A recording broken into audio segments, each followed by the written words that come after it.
আজ 16 ডিসেম্বর মহান বিজয় দিবস। এই দিনটি আমাদের জাতির ইতিহাসে শুধু একটি বিজয়ের স্মারক নয়, একটি স্বাধীনতা, আত্মমর্যাদা ও ন্যায়ভিত্তিক রাষ্ট্র গঠনের শপথের দিন। 1971 সালের এই দিনে লাখো আত্মত্যাগ এবং মুক্তিযোদ্ধাদের অদম্য সাহসের বিনিময়ে বাংলাদেশ চূড়ান্ত বিজয় অর্জন করে। সেই বিজয়ের মূল প্রেরণা ছিল মানুষের অধিকার, ন্যায় বিচার এবং শোষণমুক্ত বৈষম্যহীন সমাজ গঠন, যেটি আমাদের 24-এর চেতনার মূল উৎস।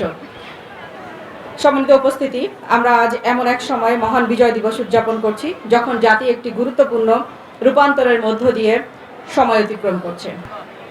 সামনে আমাদের ত্রয়োদশ জাতীয় সংসদ নির্বাচন এবং গণভোট অনুষ্ঠিত হবে।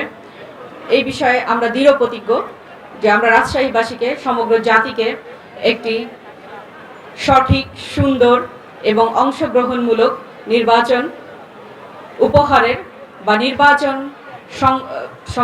নির্বাচনের একটা দৃঢ় আমরা শপথ গ্রহণ করছি।